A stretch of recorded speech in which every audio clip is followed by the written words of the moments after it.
Coming at you live from the depths of the Hive. We are back, and it's Saturday morning.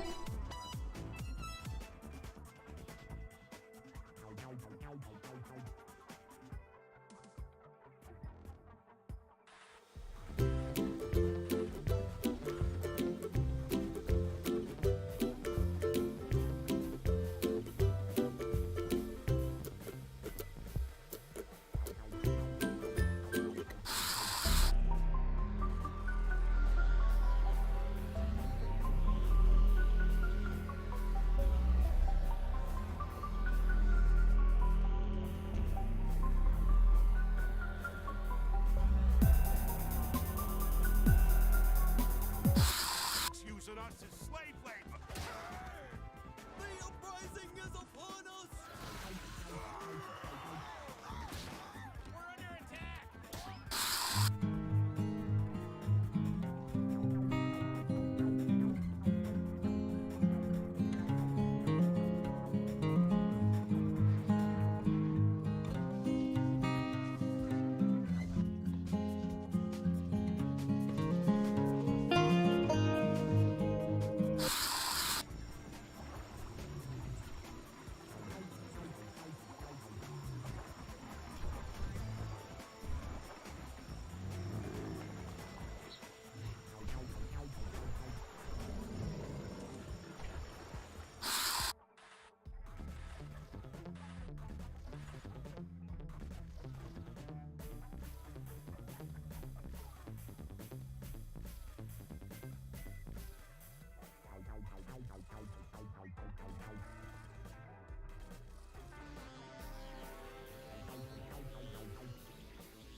Good morning, good morning. We are live from the Hive. Hello, everybody.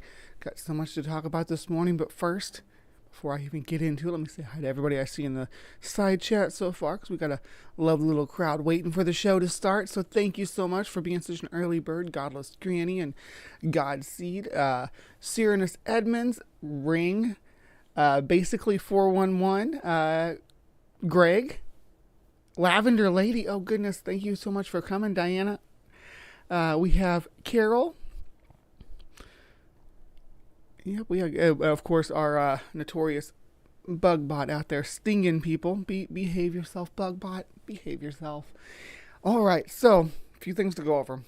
I keep buying more bugs. What can I do? I keep buying more bugs.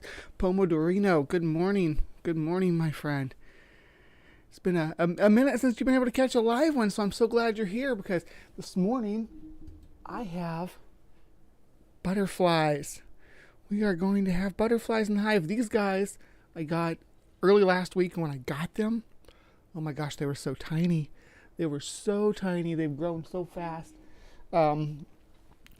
These are painted lady butterflies, so we're going to watch them grow. They should start cocooning here sometime in the next few days, but the way that how fast caterpillars grow is phenomenal. They will double in size, triple in size in a few days. And no better example than these freaking hornworms, because I got these hornworms the same day I got those. They came in the same shipment. Hornworms are feeder caterpillars. They do grow up into moths, but that's neither here nor there. Generally they're feeders, and I got them to feed these tiny baby mantises. I thought, a few of them will grow out, and if they cocoon, then we'll let them grow and have some moths, and it'll be fine. But they were able to make it through one feeding before the worms got way too big for the mantises to eat. This is the first time I've tried feeding with hornworms. I thought they were interesting. An interesting idea. Most people get them for feeding reptiles because they get a little bit bulky, a little meatier. But you can feed them to different arthropods. So you just gotta make sure that they're the right size for what you're feeding, and they don't stay small very long. They get pretty massive. So big arthropods, big tarantulas, centipedes, and scorpions maybe but not baby mantises, unfortunately. They're not going to be able to eat any more of those. But that's okay. We got some other guys who like them. We also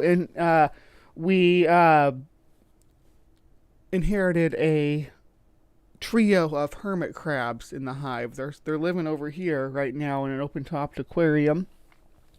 We will look at them. I'll have some pictures and little videos of them up. They're awful cute. Hermit crabs are bashful. So now I have two species of, well, I say species of crab, but that's not really a thing. Crab is kind of a colloquial term, and I got other crustaceans too because I got some roly-polies. We just got new roly-polies too. We're just buying new bugs all over the place. We just ordered some roly-polies from here because they didn't have a good variety anyplace else. That I was looking into and that's what led me down the path to the butterflies. I was looking for some exotic roly-polies to put into my tank, some more exotic ones. I have the vulgaris in there already, but just wanted to mix it up a little bit and maybe get some little orange ones or white ones or something. So I went down that rabbit hole and ended up with a order of roly-polies and a order of painted ladies from a kids science program class. So we're going to watch butterflies grow, and I am stoked about that, and I hope you are too. We'll have butterflies in the hive. We'll have videos of when we release them. If we release them, if we release all of them, we may keep some of them. This one did come with the feeder unit for us to keep them. Painted lady butterflies are native to this area, Illinois, so it wouldn't be any harm to release them into the wild. But we may keep them. We may see if we can get them to lay some eggs for us. We will see as time goes on. The case of two crabs. That is true, Dr. Mordecai Cassius Marcellus Jones. That's quite the name you got there. Rejected lobster and became crab. That's what you have with hermit crabs. They're like, nope, we're not going to do it. We're going to be crab. And they're like, oh, you don't got the right avenue to be crab. They're like, we'll pick one up. We'll grab one along the way until we get big enough to carry them around or to harden our shells to the point where we don't have to carry them around anymore. Which is what we saw with the coconut crab last week, which was our bug of the week. Nice little segue into the bug of the week, because this bug of the week is there's no poll this week. I picked what I wanted to do and did it because this organism is very beneficial, and a lot of people kind of don't understand what it does or what they are, or even maybe mistake them for like a pest species, and they can be a pest a little bit, but we'll talk about that in a second. The bug of the week for this week is a Goloptera. It's a beetle, and it's a common beetle that everybody's going to recognize when I pulled it up on the screen. But let me see here. Just wanted to let my bugs past run for a minute here. So it gets to something fuzzy and cute. There's our horde king. All right. So our bug of the week for this week is none other than the ladybug. Coconellidae is the family. It's a big family too. Don't get me wrong. There are a lot of ladybugs. Not a lot of variety in size, but definitely a lot of variety in coloration, because ladybugs aren't just the red and black spotted little fellas that you see in your garden or in your crawling up your wall or whatever every day. No, they come in a variety, and some of them are straight up gorgeous. Some of them are more muted. Some of them reverse the patterns that you expect. But they all generally live the same kind of lifestyle. They are small, predatory. They mostly eat aphids and mites. They're really good at eating spider mites. We will get into that in a second too, because that's something I wanted to read to you about it. They're all very tiny. There is one clade that does eat plant matter though, and that's this the Mexican bean beetle. Looks very much like a regular ladybug. Has spots in on its wing cases, and it's brown and white in this case. And they do eat crops and plants, and can be a bit of a nuisance. But for the most part, they're little predators. I know that's kind of weird to think of the adorable little ladybugs crawling around, but yeah, they really do like to munch on some insect prey or arachnid prey, whatever is on the menu. This one is the has a Charlie Brown shirt for its stripes. So ladybugs mate and standard beetle fashion, if you will, produce eggs, just like any beetle. Here's one eating a aphid that was supposed to be further back in the slide, so I apologize. That's why I was kind of stammering about what I was saying there, about when I was talking about them being voracious predators, because this slide got misplaced, but that's okay. We found it here. Here's one eating a aphid. Here's a good look at how their wing structure are. If you've never seen a ladybug, who hasn't seen a ladybug in their yard, though? I mean, really. But if you haven't, this is what their wings look like. They're very tiny. They're actually more efficient flyers than most beetles, I would say. Beetles are kind of clumsy flyers, but they make it work. The weird thing about ladybugs is their larval stage, which looks like this, and they are predators too. And I mean, they come in a variety of shapes and forms, but you get the kind of the general body layout of them. And I get probably at least 3 or 4 a year, especially in the spring, and people sending me pictures of ladybug larvae. Be like, what is this monstrosity? What is this creature crawling around on my table? Or it's like, that's a baby ladybug. Because they look alien compared to, other beetle larvae, I guess.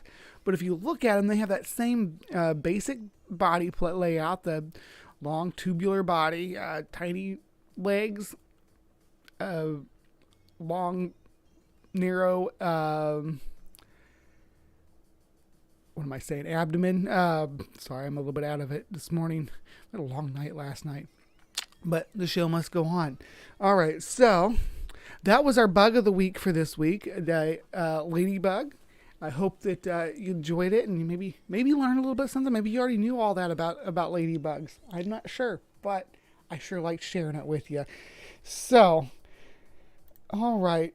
When it comes to, oh crud, I almost forgot. There was something I wanted to read for bug of the week. Let's not end it yet, because there was something I wanted to read here. Ladybugs are very much promoted as natural pesticide for your pot plants. And there was this funny article I read in High Times that I wanted to read to you guys just real quick. Nobody wants to use pesticide on their pot plants. Check out this simple method of releasing and maintaining a healthy population of ladybugs that will kill and prevent spider mites in your indoor garden. And this doesn't just work for pot plants. Any plant that's going to get hit with some spider mites is going to be benefiting from having ladybugs around. It doesn't matter if you grow cannabis for yourself or for sale at to dispensaries. Nobody feels right inhaling even a little vapor off some chemical after they burn a joint or get extracted into hash oil. Ladybugs are generalist predators, meaning they feed off many pests. However, the most common pest people introduce ladybugs to kill is the dreaded spider mite. They voraciously eat spider mites and work excellently at quelling their infestations. Anyone who has already tried releasing ladybugs may have noticed that it only works for a short period of time.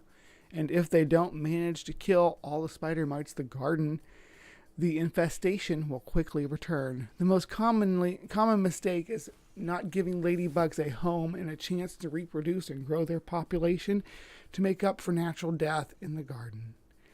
To give ladybugs a fighting chance against the spider mites, start by finding a suitable home for them.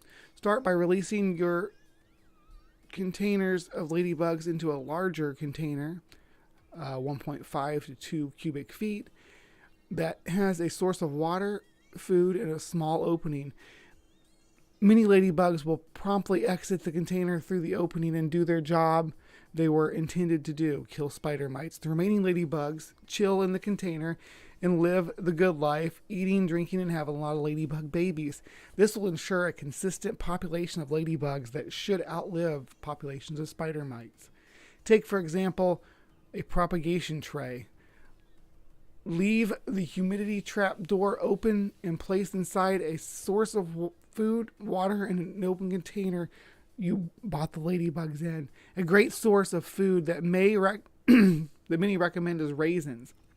Soak the raisins in water for an hour to make them easier to bite into, and place 5 or 10 at the bottom of the tray.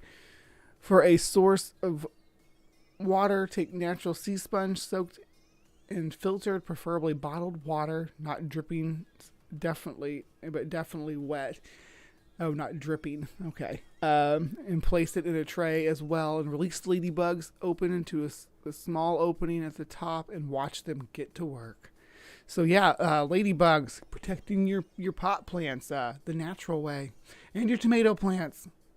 Outdoors is a little bit trickier to maintain. I'm not gonna lie, it does get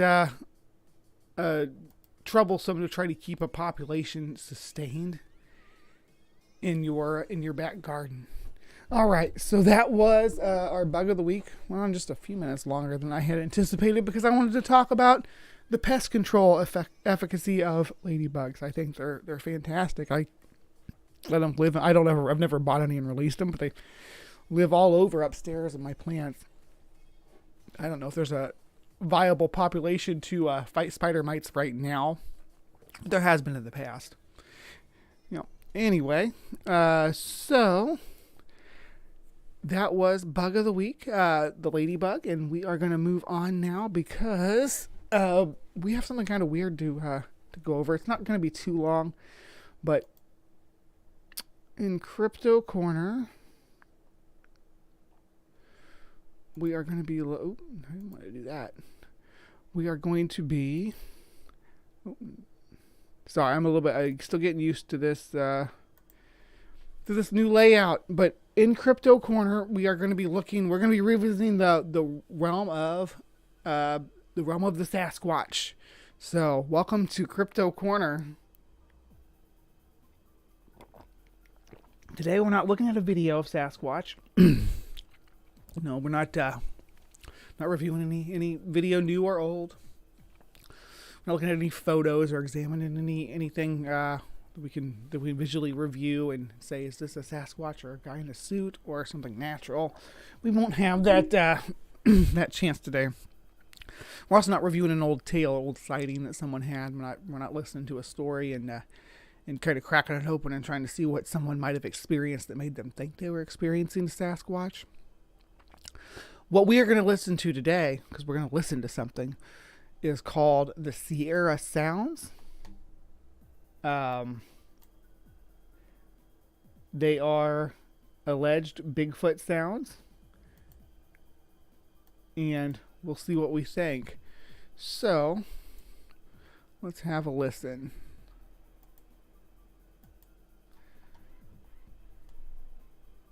Okay, so what I've done here is I've started off with kit foxes. Oh, let me lay some groundwork for this first. Oh goodness, I keep getting ahead of myself. So I was actually on Squatch Talk just the other day, and we were talking about the Sierra Sounds, and I suggested that they were a fox, and I kept saying gray fox, and I said that's a gray fox sound. Kept telling them that over and over again, insisting, and I got audio clips of gray foxes. I couldn't find good audio of gray foxes, and I was so annoyed. I'm like, all I could do was get their low chuffing sound when they're like calling out to their babies or looking for a mate or whatever. I did get a little bit of squeaking and whatnot, but just in general, it wasn't really convincing. And they're like, oh, that doesn't sound like what we're hearing on the Sierra Sounds at all. And I was like, I gotta agree that it doesn't, because I was talking about the wrong fox. See, I used to be a moderator on Carnivora Forum. It's a forum that we've talked about animals, the nerdy animal stuff that I know all about. There's a whole forum of us that we just talked and argued about ecology papers and posted new research data on different animals and stuff. It was a good time. But one of the things that I really enjoyed about it was the wildlife sound thread. So there was a thread that was just dedicated to sharing different animal sounds. And one of the things that I really always thought was wild to listen to was the foxes.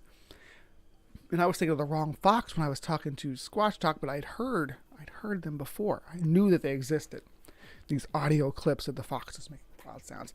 It's a swift fox, not a kit fox, or not a gray fox. Not a kit fox either, but not a gray fox. It's a swift fox that I was thinking of that make the weird sounds that sound like the Sierra sounds. So, without further delay, we're going to listen to the Sierra sounds here in a moment, but I want to listen to, first I've laid down a recording of gray foxes, there I go again, of swift foxes. These ones are in captivity, just to give some layout to it. So they are going to be maybe not having exactly the natural behaviors, but they're in captivity, and they're playing and interacting with one another. So here, we'll listen to that, and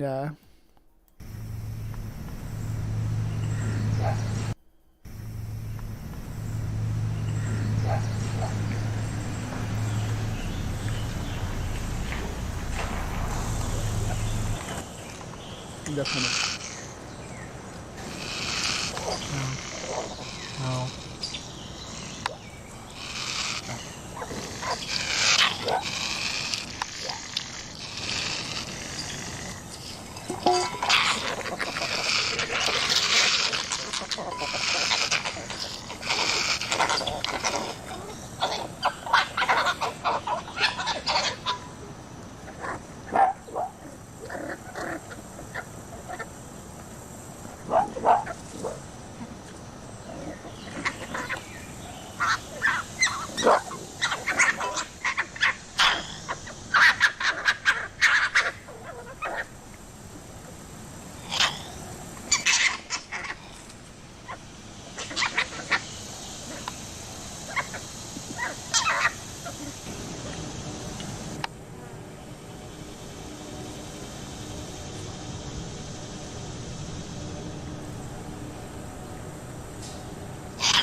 All right, for anybody asking, yes, I did make that spectrograph myself. I am that big of a nerd.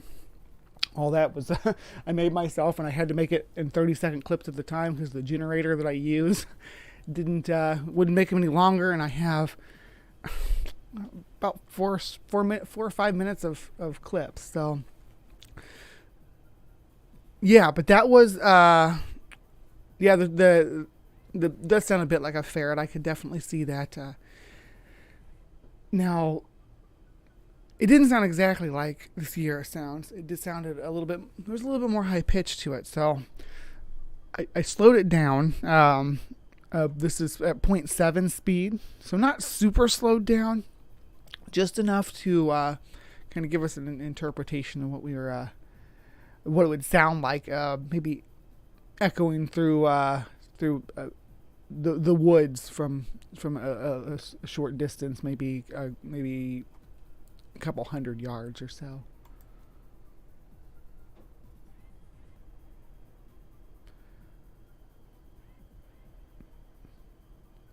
Oh, I thought I did. There it is.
All right, so that was the swift foxes. Let me answer a couple questions I saw pop in here real quick before we actually listen to the Sierra sound itself.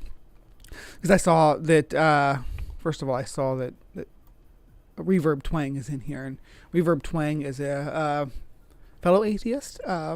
like myself, that had some Bigfoot encounters and does some research, we did talk about maybe having an email conversation. I'm still down for that, Reverb Twang. I'd love to hear your story and your experience, and I'd love to hear about your research as well. Let me see here. Flying Sasquatch, Big Zebra. Yeah, that'd be awesome. I actually got my my friend Quill on Twitter made me my own cryptid. It's a river monster. There's great blurry photos of it if you haven't seen them. Custom made for me. All right. You have thousands of hours of boots on the ground and research. Yes. Okay. I'm interested. Count me in. I'm not mocking. I maybe it seems like I'm mocking. I people who have been around the Hive longer know that I'm a wanna believer. I would be elated to discover any cryptid that was still alive. I would be ecstatic about that if I discovered a cryptid that was still walking among us. So, I mean, don't misplace your interpretation of me, because I spent years believing in this stuff. If I come across a little jaded, I apologize, but my lived experience has been researching this stuff, and I have boots on the ground experience too. I've been all over this area in the Midwest, different forested regions. I've been in the New Mexico, Arizona area. I've done hiking excursions there in the Smokies. I've been out there. I haven't ever left the U.S. To do any kind of research or anything, or look for anything. And when I say research, I mean I wasn't like out researching. It was like, we go on a family vacation and we take a hike into the woods, and I go explore and look for cool things. A lot of times I'm looking for bugs and stuff, but sometimes I'm looking for Bigfoot tracks and things like that too. So don't misinterpret me as someone who's just a scoffer. Because I have to follow where the evidence leads. It's the way my brain's wired. So I can't just say, okay, until I have something physical that I can sink my teeth into, something that says, yes, this is indeed evidence of a unknown hominid species in the North American forest. But until that time, I have to be credulous. I have to put everything under the microscope. All right, so let's listen to this last part here. This is the actual Sierra sounds, and then we'll kind of bounce back and forth between some of them and see what we think. Okay.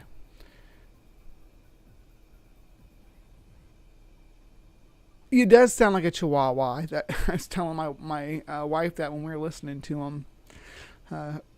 They do have there's a sound that one of them makes. It sound like the growling, grumbling one. It sounds like a Chihuahua. And yes, I can't find it. Someone asked if swift foxes live in the Sierras. Yes, they do. They're actually pretty common. They're like a Rocky Mountain area species. So from the Rockies all the way to the Sierras, I believe you can find swift foxes. At least up as far north as like maybe Wyoming. We could look at a map at some point. Maybe I'll share a map. Anyway, here is the Sierra sound. Sorry, I keep dragging this out. Good morning, student Dr. Ben. You missed the ladybugs and how to protect your pot plants. So if you're wanting that information, you got to roll back and have a look. But we are just getting into the Sierra sounds. We listened to some foxes here a moment ago. Now we're about to listen to the alleged Sasquatch audio.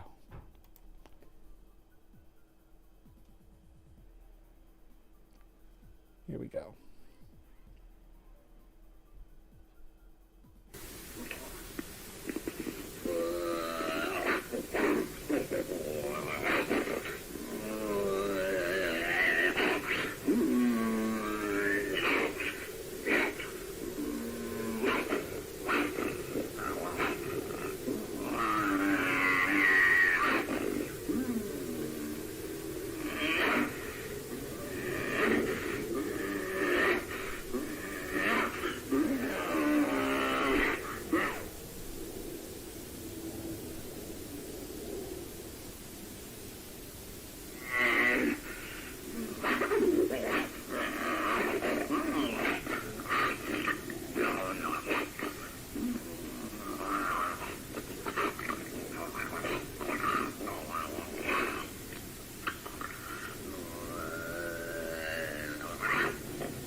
a Tasmanian devil.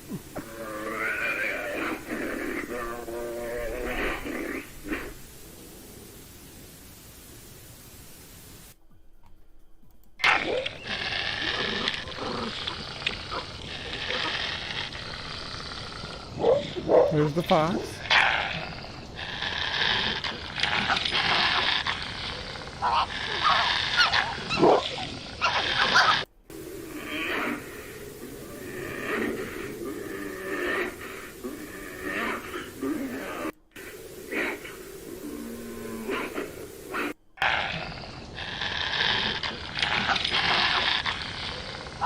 Fox. Sierra sound.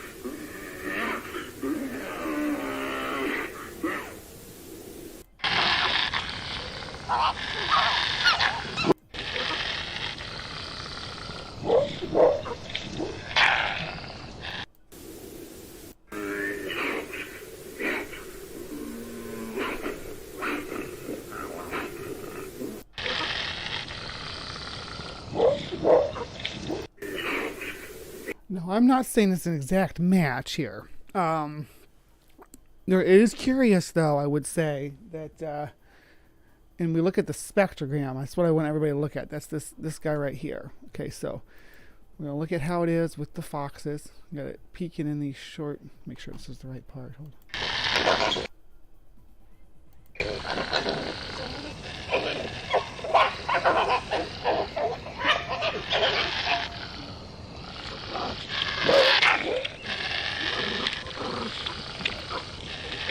So a nice solid growl across here.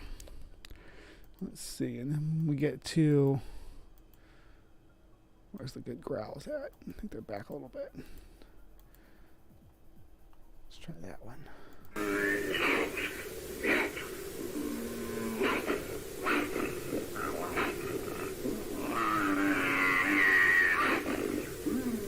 Nice growl right there. So, I don't know, this, to me, this seems like it's lower than this. So the Sierra sounds are definitely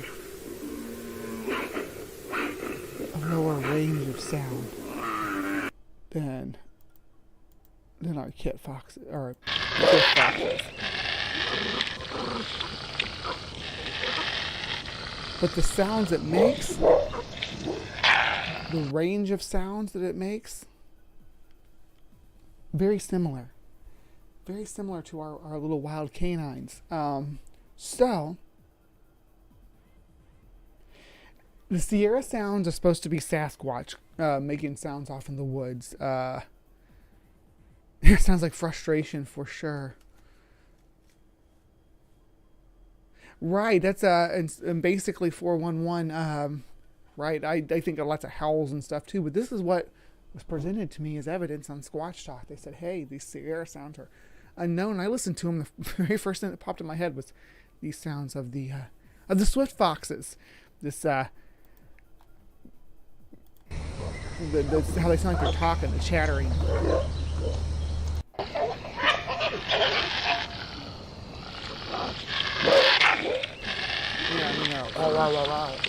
Yeah, there's a lot of similarity there, in my opinion. Right there. Right there.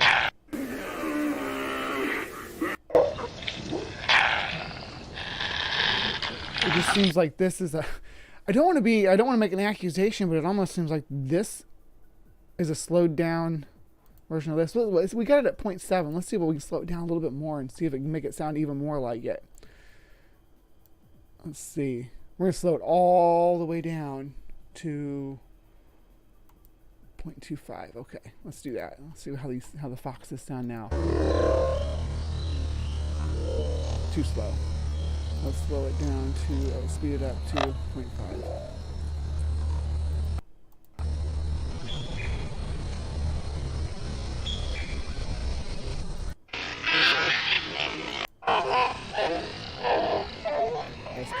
to 0.75.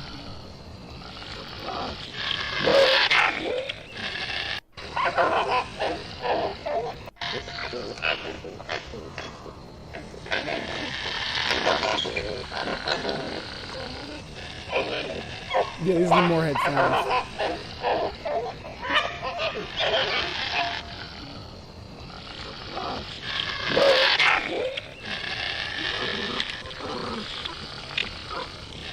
And this is to the foxes here. We're listening to right now are foxes.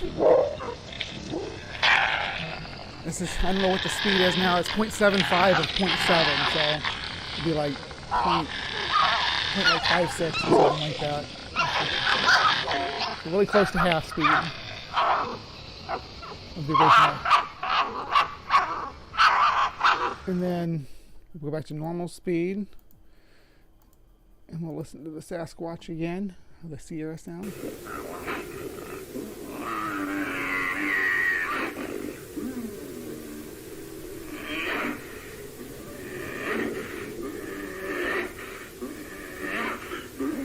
Tell me I'm not the only one who hears and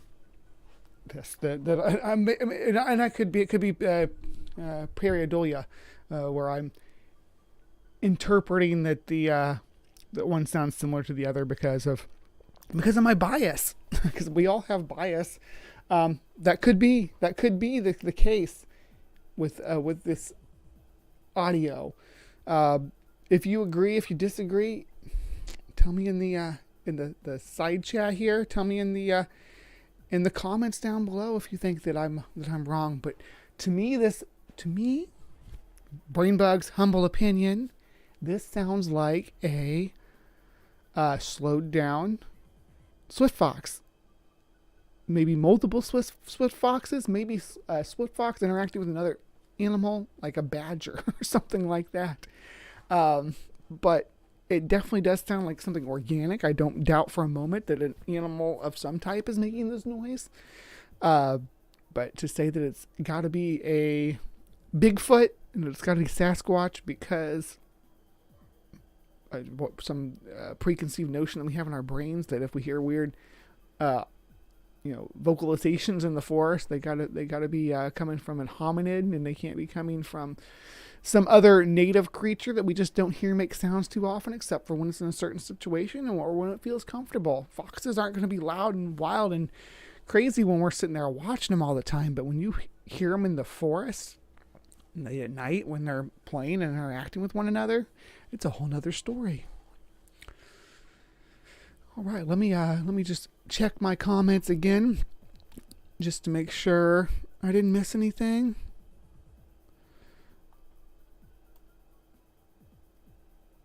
As I saw Vandalia come in here this morning, and I'm glad to see you, bud. As for bears, if it's brown, like down. If it's black, fight back. They say that did used to be the common safety protocol for dealing with a brown bear is to lay down, but there's also a school of thought that says the best thing you can do is try to keep something in between you and the bear, because we can make tighter turns than bears can. That's our major advantage when dealing with them. So you can actually wear a bear out by just making it chase you around or back and forth around a tree. Something I do to my dog all the time. That's how we play. We have an island in our kitchen and just go on either side of it. And I could do that to a bear if I had to, and if it's effective. Dr. Ben is here. Student Dr. Ben, good to see ya. Let's see here, and ever hear a koala mating? Yeah, I've heard some koala sounds. They're wild. I also saw that there's a cute video of a koala that gets kicked out of its tree and sits on the ground crying like a human child. It's pretty adorable. And the one that kicks it out is making some sounds that sound very similar to a gray fox, like that sound. He was being really aggressive. The other one sounds like it sounds like a baby crying too. I thought I caught on the video frames and nowhere. We need some links, Reverb. If I give you I know I just met you, but I'm gonna give you a wrench because I want you to link if you have any content out there that I could look at and engage with. Where are we? The other one sounds like, oh yes. There we go. Coming down to rinse you. This will take just a second here. And if you have anything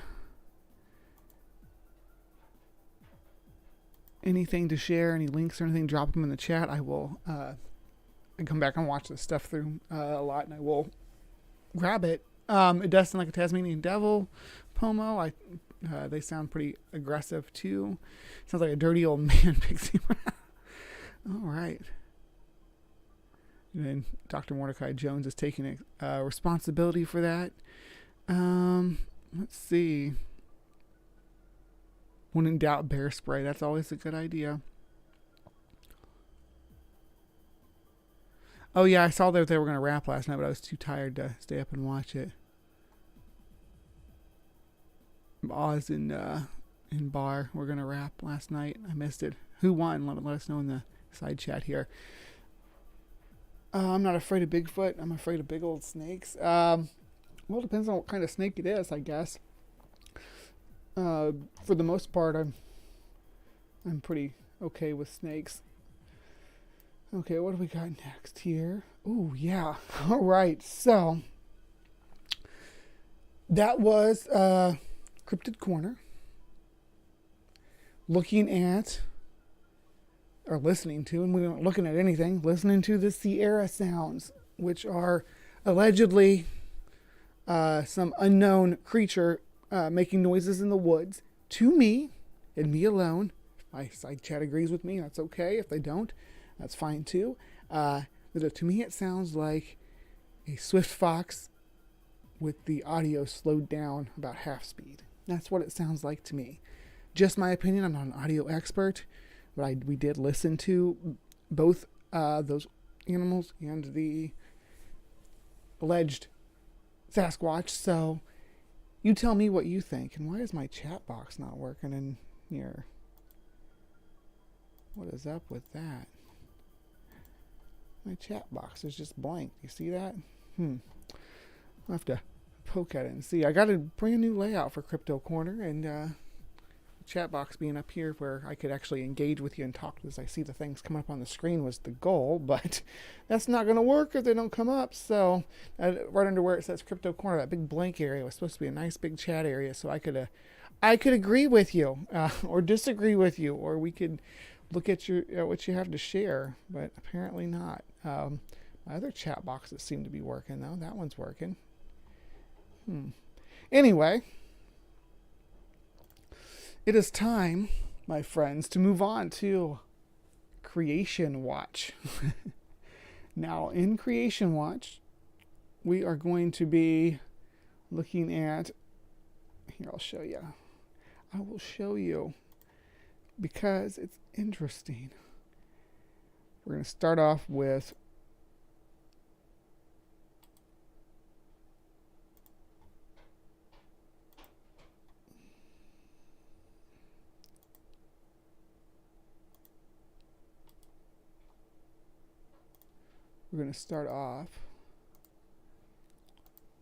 this right here. Well, we're not going to watch this yet. We have to come back to this. Okay, so this is Discovered Media. Join our 250 club. We need 250 people who can give $100 one time towards a scientific project this month. Come help us as we gather more evidence for Noah's Ark site that Ron Wyatt researched in the 1980s. It gives you a little link how to donate, and I don't think anybody in my side chat here is going to want to donate to this little endeavor, but certainly feel free. There's the link if you feel the desire to. But this brought up a character that I would really like to talk about, that I have not got a chance to talk about here on Creation Watch yet, and that is Mr. Ron Wyatt. Who is Ron Wyatt? What does Ron Wyatt claim to have contributed to the world of biblical archaeology and the resurrection of Noah's Ark? Now, Ron Wyatt, and I'm saying Ron Wyatt, the adventurer is what his wiki page calls him, not Ron White, the comedian. Just to clarify. So we're just going to give a quick once over just on his wiki here, just to get an idea who our friend Ron Wyatt is. Ronald Eldon Wyatt, born June 2nd, 1933, died August 4th, 1999, was an American adventurer, noted for advocating I'm going to say this name badly, I'm sorry to anybody who speaks this native language. I think it's Turkish, whatever they speak in Turkey. I don't know the language. I'm sorry if that's offensive. I just don't, but it's Duropinar site, advocating the Duropinar site of Noah's Ark, along with almost 100 other Bible-related alleged discoveries. He has been criticized by scientists, historians, biblical scholars, as well as creationists, but not by everybody. Everybody didn't look at Ron Wyatt and say, this guy's a charlatan or a crank. He was supported and promoted by many known evangelical talking heads, I guess you'd call them, preachers. Like Kent Hovind, for instance, was a personal friend of Mr. Ron Wyatt, and actually had one-on-one interactions with him, and he believed all of his claims. So it's not just Noah's Ark. We are going to talk about Noah's Ark here today. Don't make any mistake about that. But this is about so much more than that. I was actually looking, because we covered Noah's Ark a lot on Creation Watch, so I wasn't even looking for that ark. I was looking for information on another ark. But our friend Ron Wyatt didn't just find Noah's Ark. He also found the Ark of the Covenant. So we're going to look at that claim too. But first, let's kind of break down who this guy is. Here's a little biography about him. Wyatt was working as a nurse, anesthetist.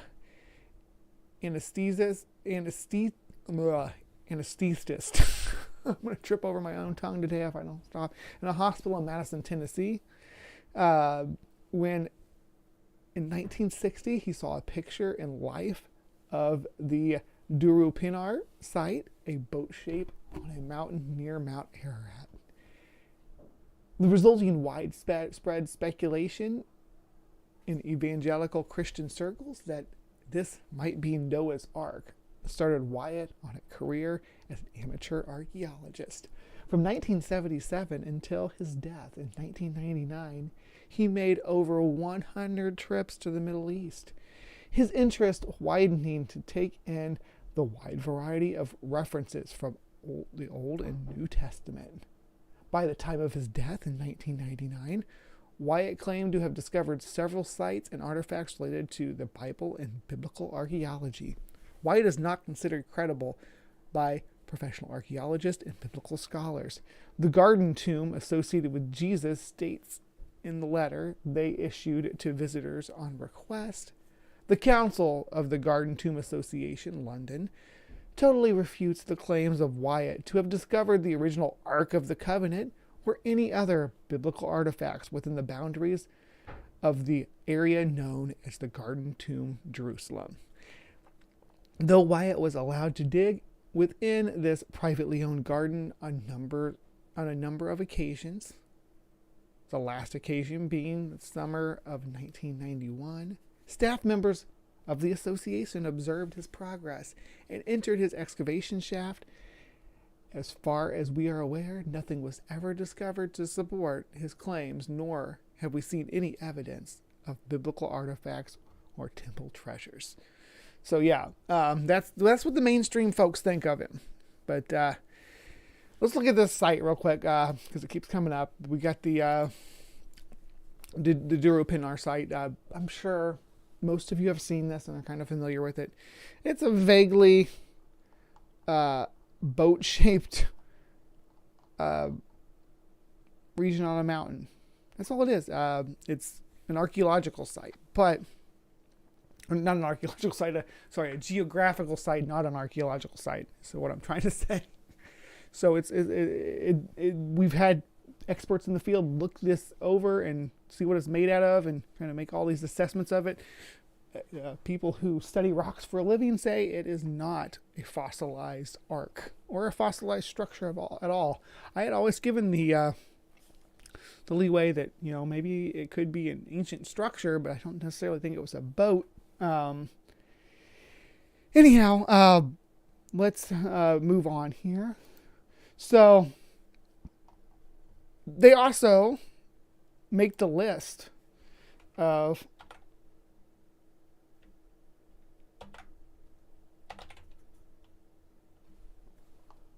arguments that people should not make. Here, we're going to look up. So Ron Wyatt this is from creation.com, Creation Ministries International, what their opinion on Ron Wyatt is, because I love nothing more to see one creationist organization take a swing at another. It's an interesting to see how they both come up with different arguments, but neither one of them are wanting to accept that maybe the Bible's just a fictional retelling of the Israeli claim to the land of Canaan. But I digress. I won't beat that drum anymore. Okay. Ron Wyatt has found the Noah's Ark and has found much archaeological proof. Here's the claim. This claim: the ark shape is a natural geological formation caused by a mud flow. Yeah, this is from CMI. Ron Wyatt has found much archaeological proof of the Bible. There's not the slightest substantiation for Wyatt's claims, just excuses to explain why the evidence is missing. All right, and then we have that one. All right, they did a whole article on the guy. Special report, amazing ark expose, spectacular claims and misleading videos, people misquoted and misrepresented. It's no wonder many have the question, could this be Noah's Ark? No matter where you live, and this is an old article. This article is from September 1992, so this is really old. They CMI clipped this thing in the bud. That said, nope, we're not backing this. No matter where you live, if you haven't heard about it, the promoters and the media have been making sure you will. What then is the massive boat-shaped formation which rests at 6,300 feet above sea level in eastern Turkey? About 15 to 24 kilometers from the summit of Greater Mount Ararat. The main claim at a glance, true or false. Radar show man-made boat structure. No, false. So far, so good, CMI. There is a regular metallic pattern. False. Lab tests show petrified laminate wood. No laminate wood at all. Turkish scientists found metal rods. False. Metal artifacts have been proved by a lab. False. There are ship ribs showing. False. There is a lot of petrified wood. False. Turkish commission says it's a boat, which is also false. So that is what they have to say about the claim. There's more to it than that. They don't just take the knees out on this from a tertiary position. They write a whole article about it, and apparently that pushes the buttons of Mary Wyatt, the widow of the late Ron Wyatt, and she made a response to that, and CMI was quick to respond to that as well, and gave us quite the little blurb about it, but I'm not going to read the whole thing. We will just see what they have to say in closing here. Well, that's a few quick comments on the Mary Wyatt response. Such as it is, we hope that, that's not telling us anything new. Okay, so they talk about gopher wood and all kinds of nonsense in here. Maybe we should read this. Do y'all want to read this? We can come back and read it if you want to. And then AIG, also not a Ron Wyatt fan. They don't they don't think that what our friend has found was the Ark of the Covenant or the Ark of Noah. So his story about finding the Ark of the Covenant is really weird. I've heard Kent Hovind recount it before. He said he was walking along and all of a sudden his hand shut out without his control, pointed and his mind said, "Oh, that's Jeremiah's, or is it Jeremiah? Anyway, that's the tomb, or that's in the Ark of the Covenant down there." And so they dug and found it.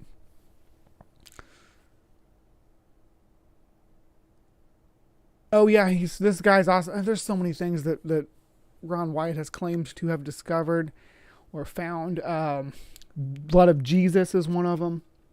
The original crucifixion site. Where he said he found the Ark of the Covenant is under the crucifixion site. So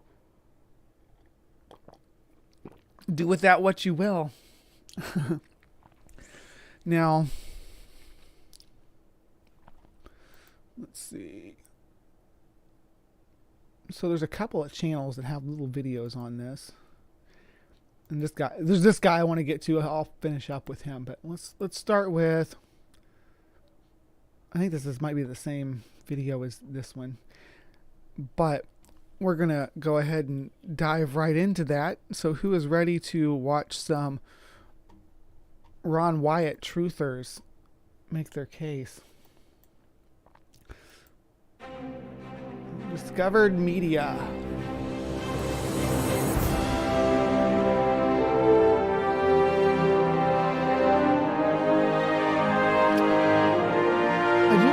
Hi everyone, this is Ryan Morrow from the Doubting Thomas Research Foundation to continue our conversation about the theory that the remains of Noah's Ark have been found in Turkey.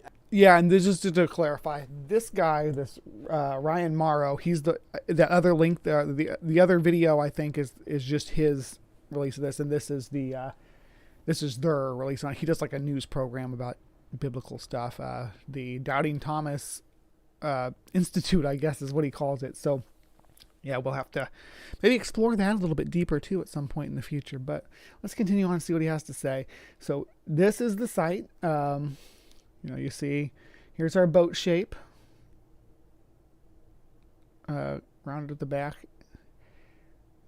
I don't know how they don't get that this is a natural shape, because it's just vaguely boat shaped, like very vaguely. It's also tadpole shaped. If you put the head up here, it's a tadpole, right? And there, let's see what he has to say.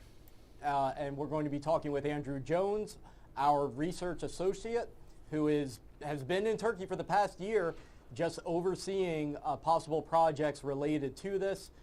Again, we are trying to raise the money for some unprecedented scientific work to happen at this site.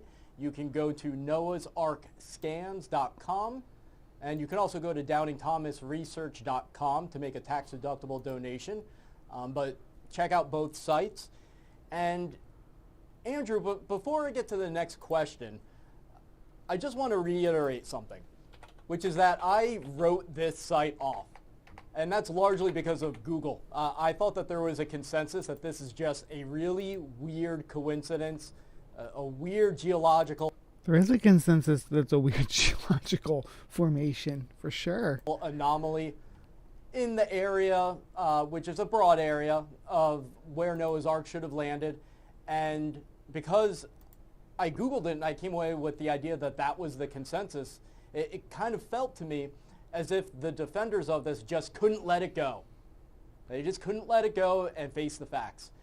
But like I said in the other video, once these new scans were done and I learned about the significance of what was found in there, strong indications that this is a man-made boat-shaped object, and some of the other things that you've told me, I really had to reconsider my position, and that's why I said Doubting Thomas Research Foundation. Wait, though, there's been no wood found in this location at all. No petrified wood at all, Ryan Morrow. What are you talking about? Where's your evidence that there's petrified wood? needs to get behind this. So can you talk to us a little bit about the GPR scans that were done, and tell us a little bit about the team that did it? I mean, was the team... I'm about to get into some periodolia again. It's the second time it's come up today. I accuse myself maybe having some periodolia before, but I think we're going to see seeing some boats making. I think this is the part where they do the rib cage or the ribbing from the boats. Just fans of the site, did they believe this was the remains of Noah's Ark? Were they devout Christians and therefore biased? Give us an idea of just how objective this team was.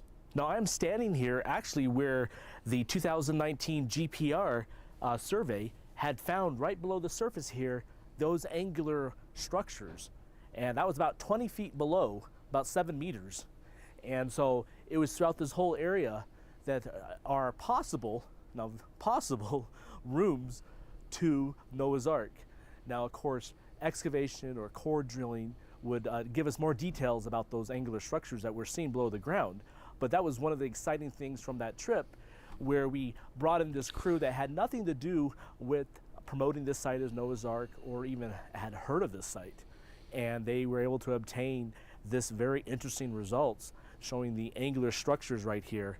And then on the other side of this boat formation. Oh, let's roll back to the angular structure image here real quick. I just wanted to see what they're talking about. No, it wasn't that. Was it this one? There we go. Yeah, we got some claiming that this is an angular structure. Does that look like a structure to you? There's no key to tell me what I'm looking at. I know that these are distances. It's 11.9 meters, 9.2 meters. I'm guessing that the red is maybe some... Is that iron?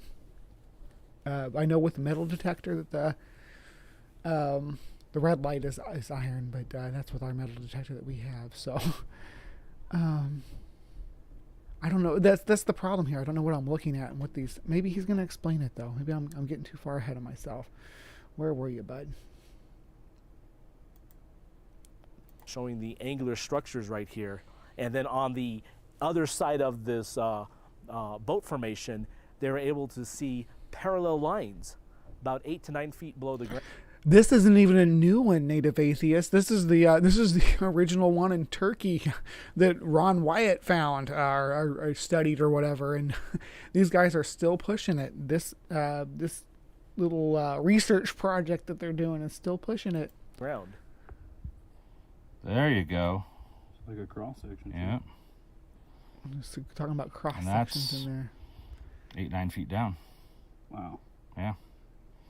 That's nice. Now, the archaeologist who looked at this data, he basically said that this would be the perfect spot to do an excavation to check out what these angular structures are and what these parallel lines are, because usually in nature you do not see stuff like that. So I want to emphasize a point, which is that at the time when this site was dismissed as a geological anomaly, this technology wasn't around. This is new information that you're hearing. This site was dismissed back in the 80s, the 90s, but now, because of the scans that Andrew is talking about, it's caused myself and others, including Turkish scientists, to reconsider this formation and whether it's man-made.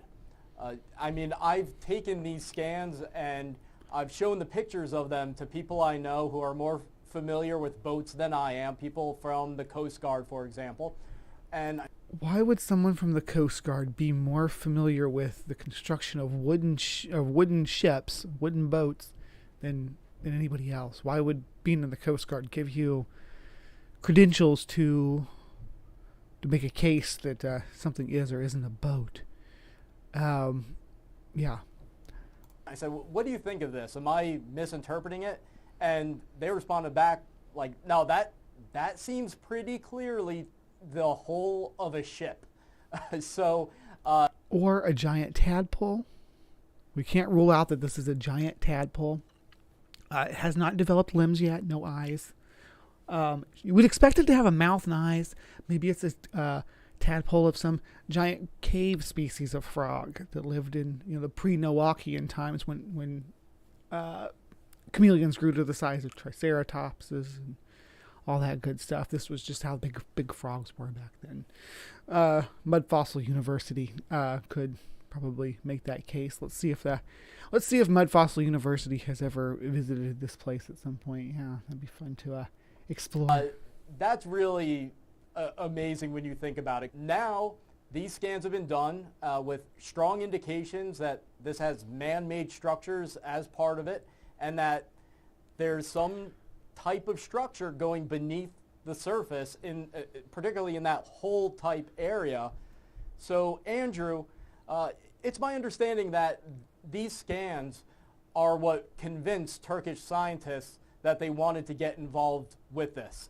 Because if they thought it was crazy, they wouldn't want to be attached to it in any type of public way. And certainly the Turkish scientists were aware that this site had previously been dismissed.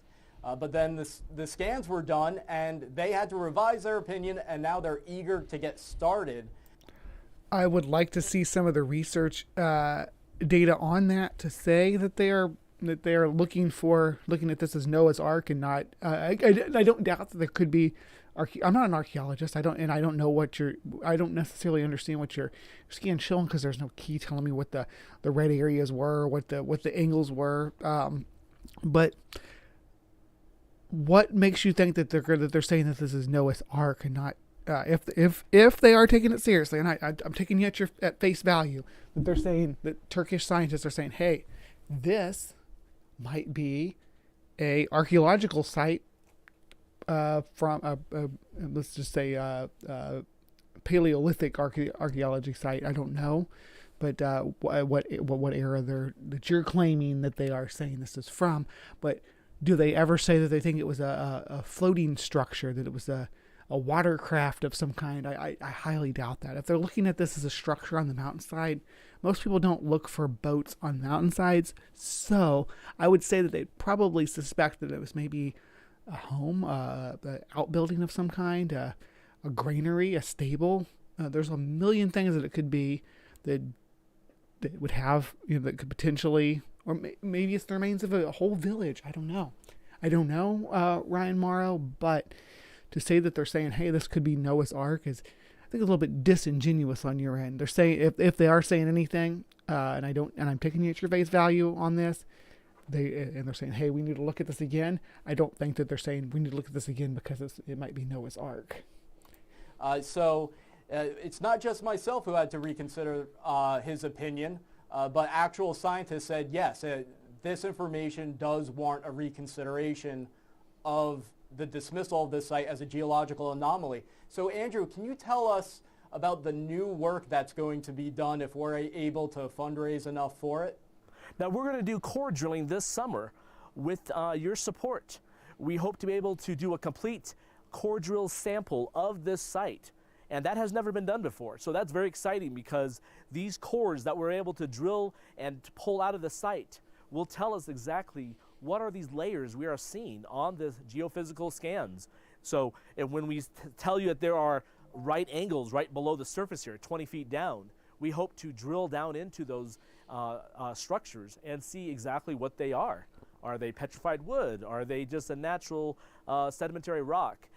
So these are things that we hope to answer with our core drill survey this summer. So we do need your support for this. This is something that has never been done before, and it can only happen with everyone pulling together and coming together to do this.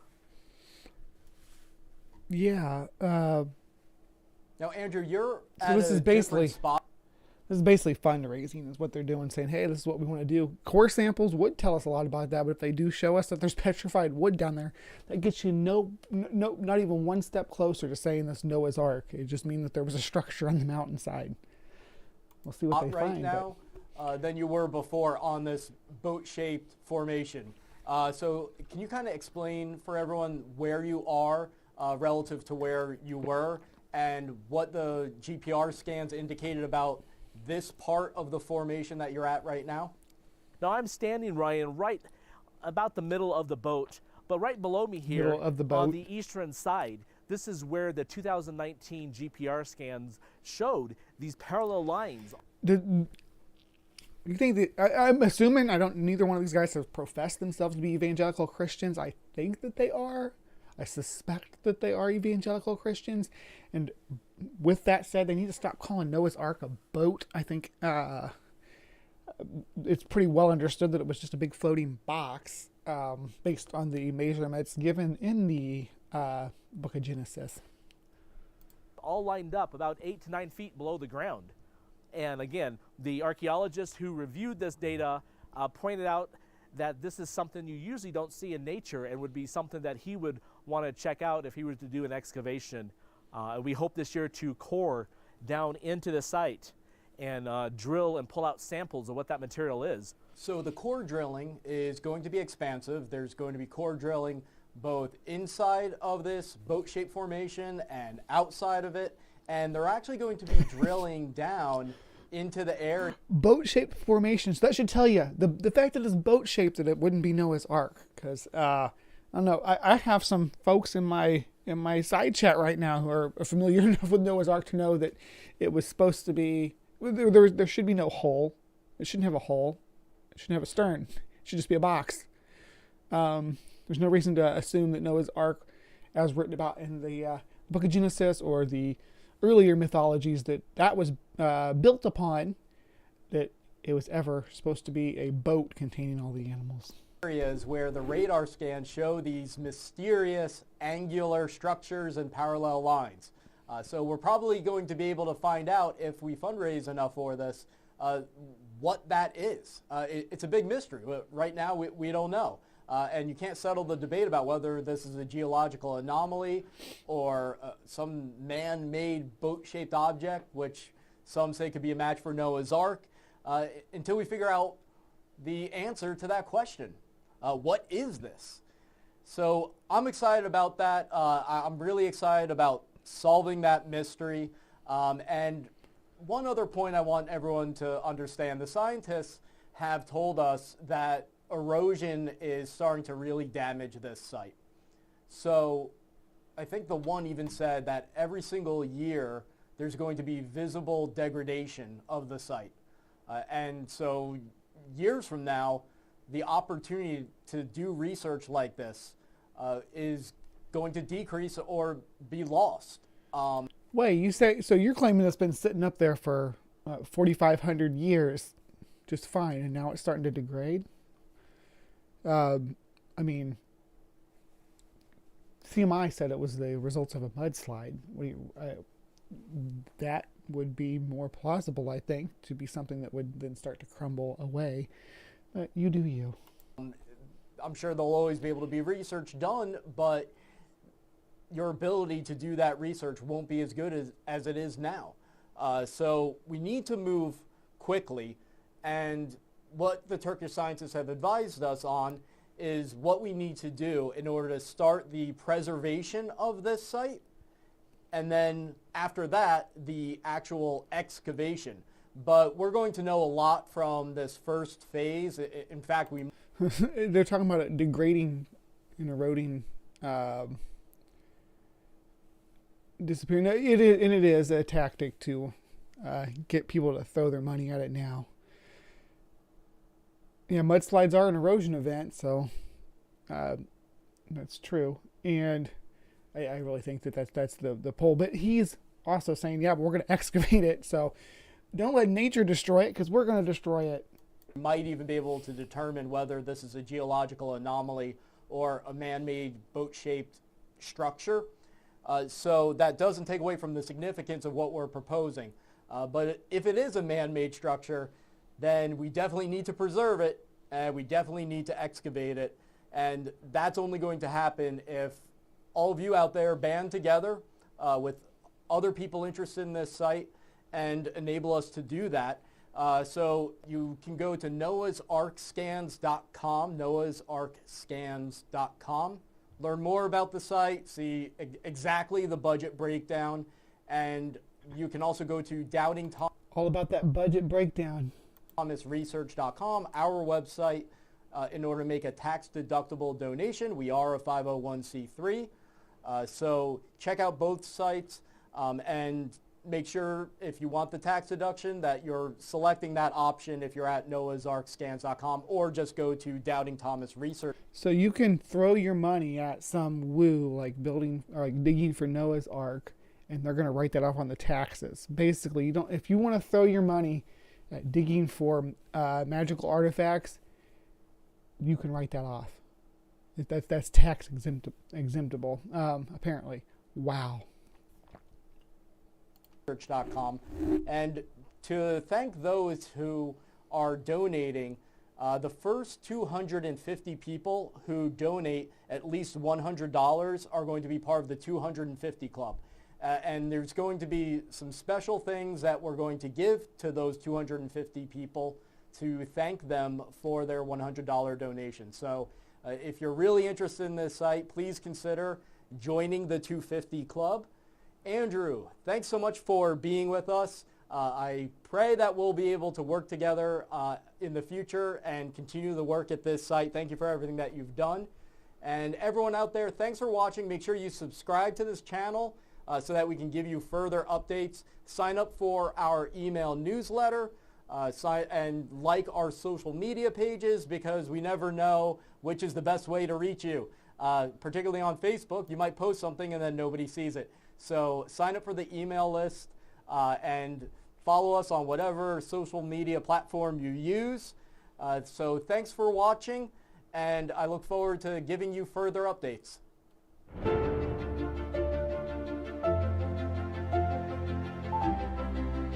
I think Ryan Morrow might be forced to learn about fair use from Brainbug, because I certainly can use and respond to your video here. Just because you put in here that I can't doesn't mean that I can't. Let's see what this Discovered Media, what else they have going on here. Yeah. Well, here's Ryan Morrow's channel. Let's see what kind of. It's got a little. Alone Moses climbed the steep and jagged rocks of Mount Sinai, placing his feet in steps made without hands. Alright, so they got videos on all sorts of stuff here. They're mostly talking about this. I mean, this is the last video they made was in 2021, 3 months ago. I don't know where they are on their donation. Honestly, don't think that they're going to get there and get their donation to dig holes in this Turkish mountain, but that's just my opinion. But that's what it looks like most of their videos are all about. But again, and this place, they plug Ron Wyatt right in the right out of the gate. I mean, he's the very first hashtag they have on here. So Ron Wyatt does not just claim to have found Noah's Ark, though. He also claims to have found the Ark of the Covenant, which is what really kind of set things off here for me. So let's see. Let's see. Here we are, the Ark of the Covenant. The Wyatt Gray track record of false claims on other subjects make it easy to dismiss the current claimant to finding the Ark of the Covenant, along with all their reasons as why no one is conveniently allowed to access any hard evidence. The Ark was probably lost or destroyed when the Babylonians sacked Jerusalem in 587 BC and destroyed the temple. If Jews had hidden it, the Ark would surely have been used in the Second Temple, which Josephus says it wasn't. Jewish Wars 5:219.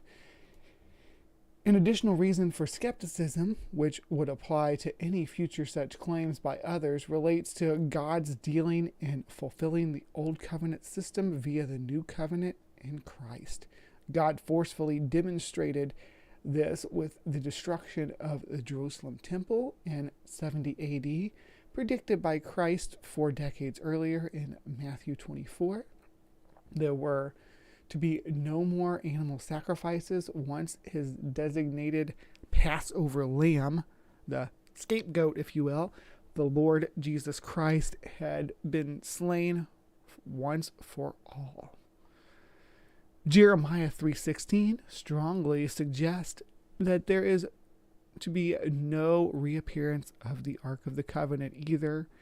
And it shall come to pass, when ye be multiplied and increased in the land, in those days, saith the Lord, they shall say no more, the Ark of the Covenant of the Lord, neither shall it come to mind, neither shall they remember it, neither shall they visit it, neither shall that be done anymore. So it's kind of funny because they write it down in the Bible, which passes it down through generations, so nobody forgets about it. We keep it in our pop culture. But Mr.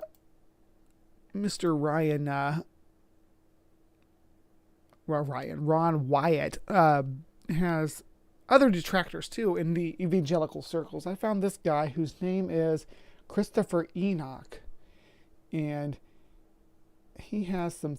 I didn't mean to go back that far. He has some thoughts on what Ron Wyatt says here too. So let's just, this is actually Ron Wyatt speaking here. So let's pull this up real quick and just have a once over. Careful in the presence of the Ark of the Covenant to do things exactly the way they're supposed to be done, or death would be sure. But Ron Wyatt, he finds this Ark of the Covenant that he claims is hidden away in some cave. I do not believe that the most powerful, the most holy artifact that the earth has ever seen could be just stashed away and forgotten about, lost somehow. I don't believe that. I believe that the Ark of the Covenant is not lost. I believe that there is a lot of evidence.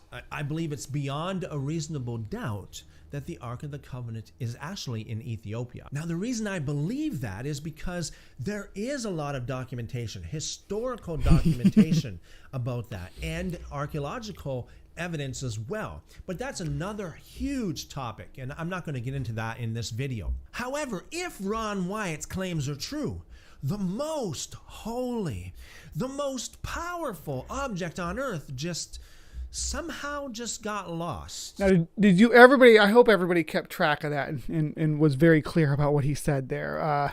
He believes that the Ark of the Covenant is in Ethiopia, and that's a whole topic that we need to cover at some point. I think that I will continue. This will be like a part 1 maybe of this, because we definitely do need to look at those Ethiopian claims that this gentleman's talking about. But we'll let him finish up his thought here, and we're probably going to wrap up Creation Watch. Somehow just got stuffed away in a cave and everybody just forgot about it. I don't think so. Now, I've watched numerous videos of Ron Wyatt explaining his discovery of the Ark of the Covenant.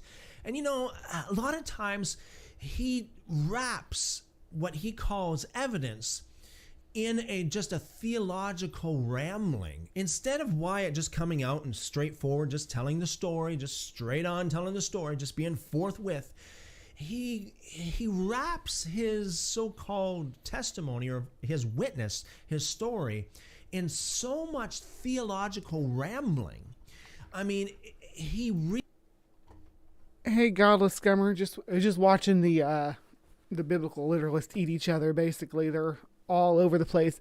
Everybody, we got CMI and AIG talking about the Ark of the Covenant being lost forever. Then you got Mr. Ron Wyatt saying he found the Ark of the Covenant. Then you got this guy, this Enoch guy here, who believes the Ark of the Covenant is in Ethiopia.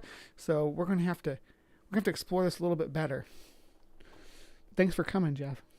Really causes people to lose the entire claim of evidence that he has in this theological mess, okay? Now, he does know his scripture. There's no doubt about that. Like he quotes 1 Kings chapter 25 saying, when the Babylonians came into Israel, they took a lot of the artifacts of the temple away, but they didn't mention the Ark of the Covenant. And in 1 Kings chapter 25, there's a list of things they carried off from the temple. Missing from that list is the Ark of the Covenant, the table of showbread, the menorah or the candlestick, the golden altar of incense, and the large golden censer that the high priest put spices in and burned them when he went in. So Ron Wyatt's evidence is a...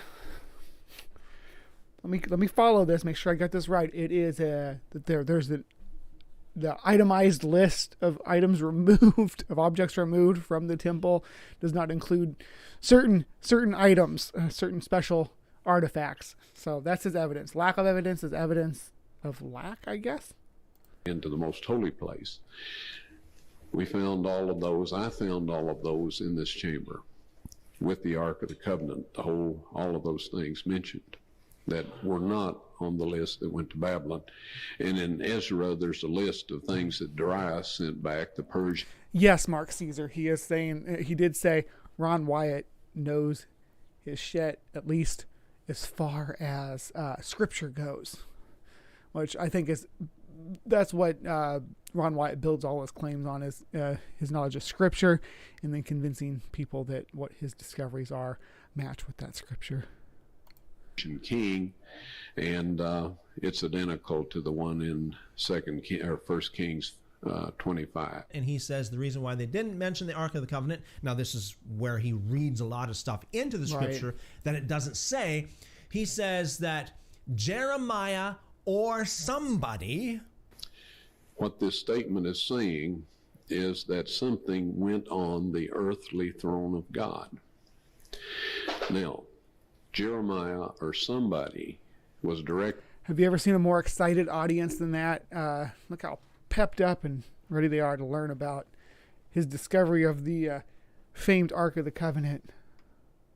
By God to carry the Ark of the Covenant out of Jerusalem before it got destroyed and hide it in this chamber where I found it, which was right below the crucifixion site. Jeremiah or somebody was directed by God to do this. Where did he get that from? I mean, he read...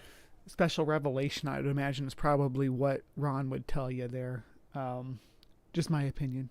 So much into the scripture that it doesn't say. So not only did Wyatt read all that into scripture, which it doesn't say, he claims to have found it. And he claims that it's right underneath the crucifixion site. Now, who would know exactly where the cross was positioned? The Church of the Holy Sepulchre is the traditional site of the crucifixion and burial of Jesus. There's another site called Gordon's Calvary. Some people believe that Jesus was crucified at that spot. Now, the traditional... Wasn't it at Calvary? That was always my understanding, was that the crucifixion happened at Calvary. Am I mistaken? Somebody who has better biblical knowledge than me, answer in the citation. Yeah, so it really is a lack of charisma. He presents it very dry. This guy here, what's his name site again? Of the crucifixion of Jesus is at the Church of the Holy Sepulchre. Christopher The Enoch. story goes that Constantine the Great ordered his mother He's charismatic. at about Christopher Enoch, 325 AD to go find the spot, the actual site that Jesus was crucified. So she went to the Holy Land and she was directed to the spot where now we have the Church of the Holy Sepulchre. But then some 1,500 years later, another person comes along and says, oh, look, I think this might be the spot where Jesus was crucified and not at the Church of the Holy Sepulchre. Well, you know what? I would tend to believe the earlier traditional site as opposed to somebody who just strolls along 1,500 years after, okay? Actually, it was 1,800 years after, but 1,500 years after that, the Church of the Holy Sepulchre site was established as the site. Apparently, Ron Wyatt doesn't go with the Church of the Holy Sepulchre. He goes with, I don't even know what he goes with. It sounds like he goes with Gordon's Calvary site. So Ron Wyatt claims that he knows the exact spot, actually the exact hole where the cross stood, okay? And he said that he found the Ark of the Covenant some 20 feet underground, directly under that hole. And he says what happened was when Jesus died, it says in the scriptures that the rocks were split. And he said what happened was the blood from the crucifix. The rocks were split. That's just in John, though, right? The Gospel of John, where the rocks are split. I don't think that. And again, I'm not a biblical expert. I know a bit just from being around biblical experts and being active in the community. But please correct me if I'm wrong, but isn't that just in John where you have rocks splitting into the sky going black and all that? And I also want to say hello to Esther and Orge. Thank you guys for joining me this morning. Casey and Randy's here too. Good to see you guys.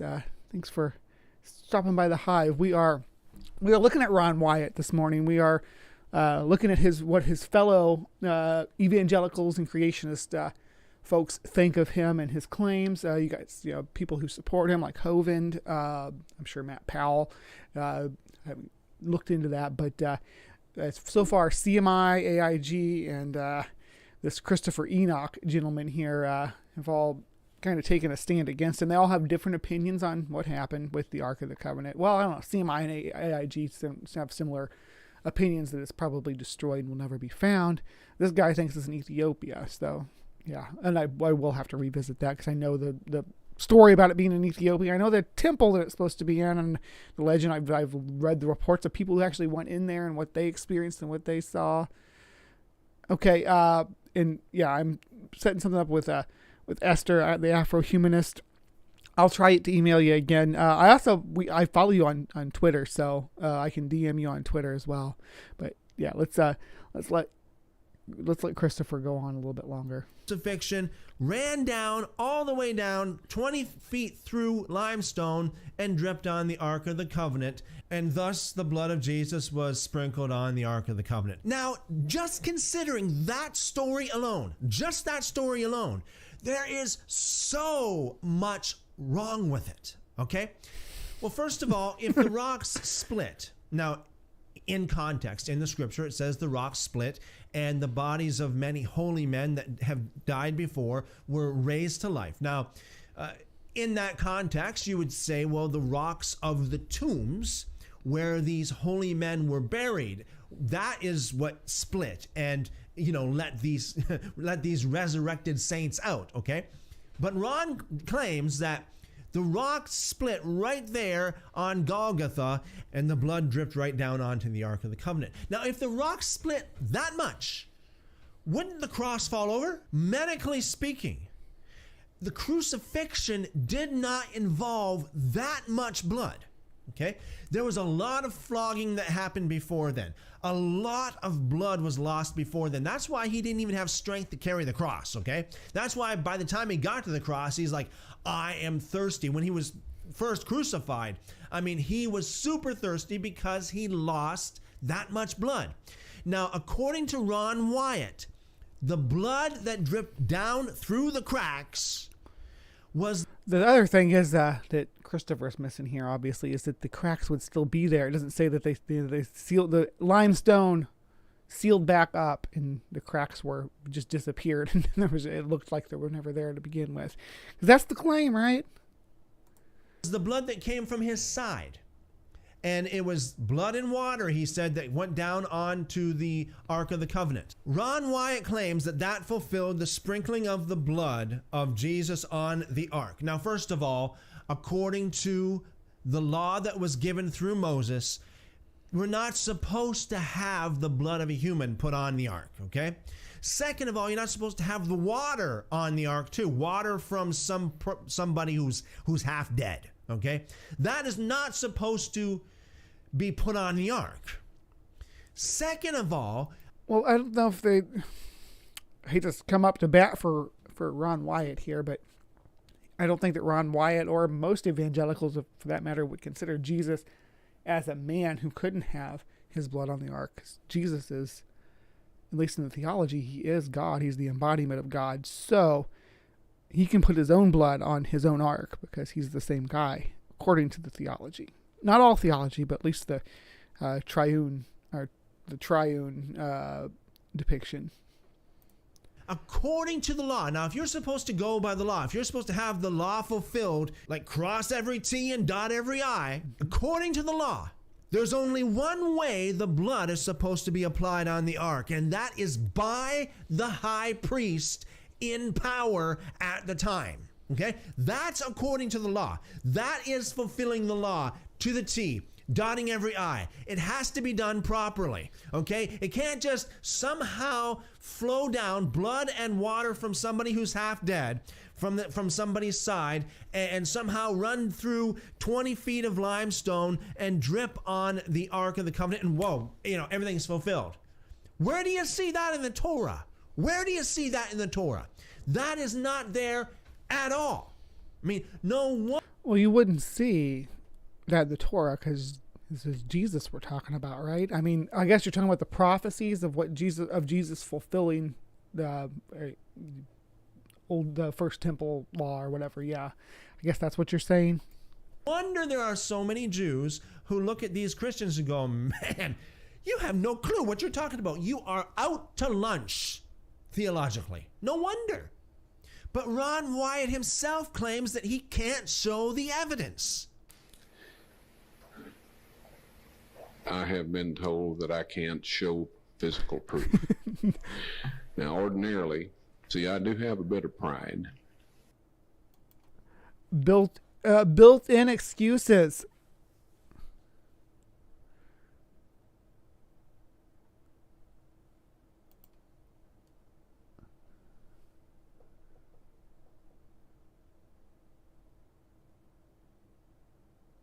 See, I do have a bit of pride. Ordinarily, I don't say anything without I can prove it, because it's rather embarrassing to make a statement and somebody say, well, can you show me some evidence? It's actually all you do is make statements without any evidence and never show never make a claim without that you can back up, Ron. And I can't.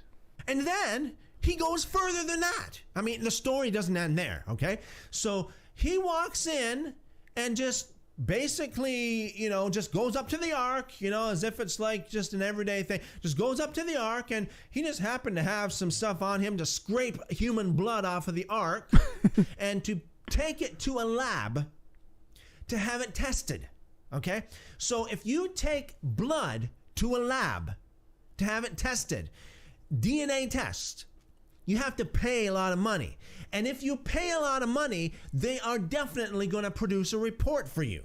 It's not going to be just verbal like these verbal permits that he just somehow obtains. Yeah, the beginning of the video, I didn't cover it, but yeah, he was talking about just Ron Wyatt's adventures in the Holy Land, where he was doing these archaeological digs, did not have any history of permits from the government.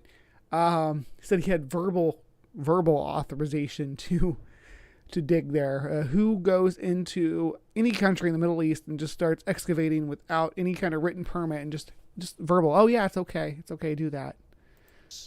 But of course, Wyatt cannot produce any receipts, cannot produce any documentation whatsoever from this lab. But what he said was, all right, I think I've had about my fill of Christopher Enoch here.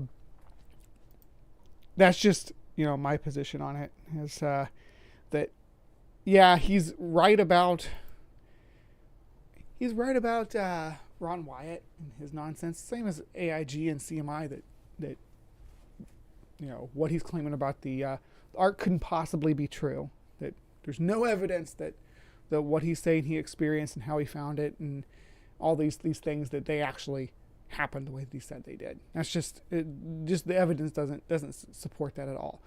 The evidence also, Mr. Enoch does not support the Ethiopia claims either. But we will touch on that at a different time, because this has been a fairly long segment of Creation Watch. So I'm glad you were all able to hang out and delve into the Ark of the Covenant and Noah's Ark too, and all the claims of the late Ron Wyatt. So the last thing that I want to do, and this should be pretty fun, is Hive Science, of course. So with Hive Science, a lot of times I'll read science articles or new reports, new findings, new studies, or sometimes I'll do older stuff and just teach you guys about something cool with science, especially when it comes to insect science. But today I decided to do something a little different because I'm not the only one out here promoting science and putting science out into the world and trying to get people to a little bit interested in it. I also interact on Facebook a lot, and there's other people out there, that'll promote science as well. But let's just take a second though, because they're not always promoting the best science. They're not always promoting real science, and sometimes they're promoting some weird science. Let's start with this one right here. If Jesus isn't real, how did the sun know to get up an hour later today, ending daylight savings time, and thereby teaching the solar industry a valuable lesson? You can't explain that. This is Pauline Hanson, TV Week on 420. Yeah. So Jesus tells the sun to get up an hour earlier, an hour later, depending on what daylight savings time, but only in certain states. And the rest of the world, there's no daylight savings time. Only in the United States does Jesus take this extra step to make sure that the sun is behaving accordingly to how the farmers need him to be able to get up and harvest their crops. Okay. And again, these aren't all creationist or anything. It's just something funny I found. It's dog images on the top, and I'm gonna put a lot of these science charts and stuff up here that don't have any context, just to be silly. So yeah, there's some dogs compared to other mammals. On theme. Something you may not know: today is the only day of the year that you can stand an egg on end. Why? It is due to the equilibrium. No, it doesn't work in the fall. I tried. Here are some pictures to show. It takes patience. The earlier you do this before noon, the easier it is to do. See for yourself and enjoy. I wonder how many people looked at this Facebook post and said, yes, you can't stand an egg on its end during the equinox, because apparently the balance of day and night, that balance is important to the balance of gravity too. I'm not sure, but yeah, standing an egg on end during the equinox is not a thing, unfortunately. I've tried it before. We did this back when I was into woo and tried, and we couldn't get it to work. Someone else wants to disagree with me or try to present some kind of case and some kind of model as to why it would work that way, because equinox, equilibrium there, it means the balance between the day and night. There's the same number of hours in the day as in the night. It's nothing to do with gravity, which is a weird flex. Mount Athos. Bees have returned to this old temple, began to hive on the icons, but they did not hide the faces of the sacred images. Each image radiates a frequency. Yeah, I'm going to have to press X to doubt on that one. I don't know if they just didn't cover the faces, though. This, the one on the left here, looks very much like the bee construction has been peeled back to reveal the iconic figure. The other ones don't have the peeled part, but if one of them looks like that, there's a good chance the other ones may too. Yeah. All right, and let's see here. Copper pyramid bed, $200. $200 for this pyramid to go over your bed. This is a copper pyramid around the bed. This protects from 5G radiation, preserves the body from aging, and creates a force field to protect you from microwaves. Create a peaceful meditative environment in the bedroom. And also looks really cool. It doesn't say super, it says super rare. to find and cost me a lot to build and mend it together to create the perfect pyramid shape. So yeah, you put copper tubing in a pyramid behind your bed. Apparently, it protects you from 5G. Who knew? You once saw a dialogue between Sygart and PZ Myers in a comment section. Pretty interesting. Sy doesn't have PZ's wisdom. Yeah, I've had up and down experiences with Sygart, for the most part. We have had a negative interaction, but most of our interactions have been positive. Size comparison of an adult parasitoid wasp, M. Amalfitanum, and the largest Thiomargarita nibiensis bacteria, the largest known species of bacteria. They can grow up to 0.75 millimeters in size and can be visible to the naked eye. Just a comparison of the smallest insect to the largest bacteria. Pretty cool. Here we go. Weird diagram. No context on this one at all. We have Gluteus maximus and Gluteus medius, and we have fish in fish diagram with a mouse on it. I don't know what's going on in this science chart. I don't know what they're going to do with that fish. I'm concerned. I'm a little bit concerned about what I'm seeing on the screen here. Oh, UFOs are the chariots of God. Oh boy. Isaiah chapter 31, 5. As birds flying, so will the Lord's host defend Jerusalem. Defending also, he will deliver it, and passing over, he will preserve it. UFOs. Zechariah chapter 5, 1. Then I turned and lifted up mine eyes and looked, and behold, a flying roll. A flying roll. I don't know what that even means, a flying roll. I hope so too, Vandalia. I look forward to your conversations. They're always fun. And he said unto me, what see thou? And I answered, I see a flying roll. The length thereof is 20 cubits, and the breadth thereof is 10 cubits. So cubits, that's about the length from the elbow to the, I think it's the tip of the fingers to the elbow is about a cubit. I don't know how long that rough translation is, but that's roughly how big it's supposed to be. Then we have Jeremiah. Hey, Jeremiah keeps making some appearances on my show here lately. Chapter 4. Behold, he shall come up as clouds, and his chariots shall be as a whirlwind. His horses are swifter than eagles. Woe unto us, for we are spoiled. So God has horses, apparently. Horses that pull his chariot through the sky. This is chariot of the gods, I guess. Right at face value. 2 Kings chapter 2. And it came to pass, as they still went on and talked, that behold, there appeared a chariot of 5 and a horse of fire. A chariot of fire. Sorry, the text is a little small. Chariot of fire and a horse of fire, and parted them both unsundered. And Elijah went up by a whirlwind into heaven. 2 Kings chapter 2:12. And Elijah saw it, and he cried, my father, the chariot of Israel, and the horsemen thereof. And he saw him no more.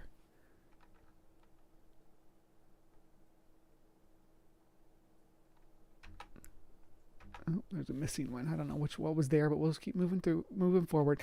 This is interesting. A group polled 40,000 people ages 8 to 80. They wanted to see how they were engaging with Scripture. When they engage with the Bible 0 to 3 times a week, they found negligible effects on their lives. But when they engaged 4 times in a week, the effects spiked in an astounding way. The stunning findings included the following. Feeling lonely dropped 30%. Anger issues dropped 32%.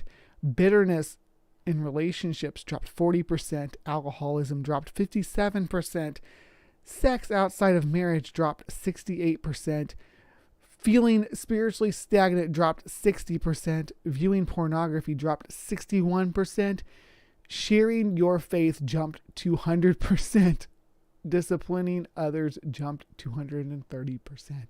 Okay, so let's look at these numbers here and just kind of, I'm just going to take them on face value. I'm not going to look up the statistics on it, just to say, why would these things happen? So when you are indoctrinated into a religion, the tendency is to promote a positive message of that religion, especially when you're new on it and you still get that euphoria feeling. It is not unexpected that people would largely feel less lonely as they've become part of a church or became part of a religious community. Have anger issues drop because you're in that euphoric state. Bitterness in relationships drop. I don't know about that. Alcoholism dropping. I don't know if these statistics, I'm just going to take them at face value. So take that what it is. I don't know if that's true or not. Sex outside of marriage is dropping. I can definitely see that due to the sexual repression of religion and due to the shame culture that surrounds that, and especially the way that they treat women who are or trying to be sexually active. Feeling spiritually stagnant drops, no doubt at all that happens. Viewing pornography drops 61%. Again, we have the shame cycle, plus the Bible has its own pornography built into it. I think, what was it, Ezekiel? She lusted after her lovers. Yeah, that verse. I'm not going to read the whole thing or quote the whole thing, but yeah, there's pornography in the Bible, so you don't need to have external pornography because you got it right there in the scriptures. Sharing your faith jumps 200%. No doubt at all that's going to be what happens. Disciplining others jump 230%. Oh yes, because once you're up on that religious high horse, you're in a position where you can start telling other people how they should be living their lives. So yeah, definitely see that being religious will increase your ability to think that you're in a position to tell other people how to live their lives. And disciplining them and telling them what they should and shouldn't be doing. I don't doubt it. All right. Figure 2.1. Is this finch evolving? Everything's evolving. All organisms are evolving from their parents. The differences being what they are. They may be negligible. They may be applicable. But yeah, everything. You are a mutant of your parents before you. If you blend all 7.8 billion people on the earth into a fine goo, density of a human is 985 kilograms per cubic meter. Average human body mass is 62 kilograms. You would end up with a sphere of human goo just under 1 kilometer wide. I made a visualization of how this would look in the middle of Central Park, New York. Yeah, the pornography in the Bible gets pretty frisky, and it's not always consensual either. So look at King David. He was rapey. Our chocolate is infused with a 528 hertz healing sound frequency to raise your vibe. They're making sound frequencies, chocolate with sound frequencies infused in them now. Oh boy, talk about some woo. You cannot infuse sound frequencies in chocolate. I'm sorry. But speaking of sound frequencies, I got something coming up about that soon too. So keep your eye on the Hive if that's something that interests you. This is the one that made me decide that I was going to do this shit today, because listen, I'm going to take a drink of my coffee before I read this, because it's going to be a mouthful. And here we go. All right. Brace yourself. There was a comprehensive study done recently on why some males have a fear of weapons, despite weapons being part of life since the first man picked up a stick or rock over 700,000 years ago. Male fondness for weapons should be largely embedded in their DNA, and yet some males show a distaste and fear towards these objects. What they found was that males today who fear weapons lack the MAOA and CDH13 segments of their DNA, which are also given the moniker warrior gene. Scientists have come to the conclusion that males who hate weapons are descendant from berry pickers. Weak and effeminate males who lack the strength and mental capacity to do battle were often lambasted by their tribe and sent to pick berries and other wild fruits alongside the women of the tribe. They also were given menial jobs such as taking care of children while the real men went off to do battle. Whoa, isn't that amazing? This week, this is the most phenomenal woo post that I've ever read. Not that I've ever read, that I read this week. I read a lot of woo posts. So, we have come a long way since following our basal instincts of picking up weapons and using them to kill each other. I don't know why that's a virtue to do battle with other humans. We should be trying to build a society where we don't do battle with other humans and that we all help support other humans. I don't know if it's effeminate not to commit murder, I guess, which is fine if that's the way you feel about it, but I don't think that you are the better males to propagate in society. But the good thing is while you guys are off running around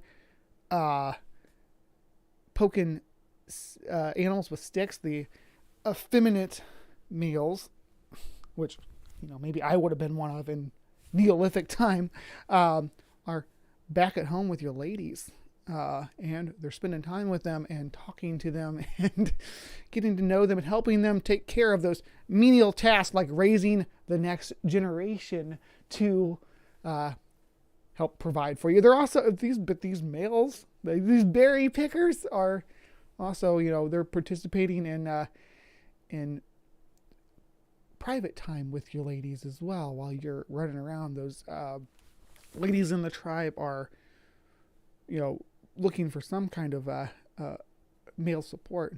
Who's going to be there? The berry pickers, I guess. And effeminate men, they talk about us not having warrior genes, which is total BS. But regardless, not having have you seen the choreography that is produced by these effeminate men? You don't think that they have the capacity for combat? It's that maybe using something other sort of skills to help engage with your enemies other than just hitting them with rocks is maybe something we should strive for. Remember the opening ceremony of the London 2012 Olympics, where the giant figure of death holding a needle, the nurses dancing, and all the children in hospital beds? It's starting to make a lot of sense now. They had this plan for a long time. Yes, and part of the masquerade, part of the misinformation campaign that they're doing is to do a huge public display about it. 8 years beforehand. That's the goal. That's what they want to do. And that's why they have so many descendants now. He was staying behind, getting busy with all the women, right? He was like the Latin lover guy, this berry picker. It's very sexy. I would have probably snuggled him. The vagina produces a thick chemical fluid known as copulin that has actual mind control effects on the male brain. If a male is exposed to a woman's copulins, over time she will be able to change, remove, or insert memories, tell the male what he sees, hears, and feels, smells, tastes, inserts subconscious thoughts that will surface as his own ideas or behaviors later, plant trigger words or actions that can cause thoughts, actions, or sensations in the male at a later date, days, weeks, even months. The melanated woman copulans have multifunctions and are capable of doing other things. Is Dr. Ben still with us? Because I need to know more about these copulan fluids. This thick chemical fluid, apparently, that gives women the power of mind control. All right, here is some of the structures of different vertebrates. Got some snakes and birds, and just it looks like this is diapsids for the most part. So we have there's the synapsid here. There's a mouse. There's a mouse right there. But yeah, this is just which part of their bodies are sacral and cervical, thoracic, lumbar, and caudal. So just I thought this was interesting. I wanted to share it with you guys. All right.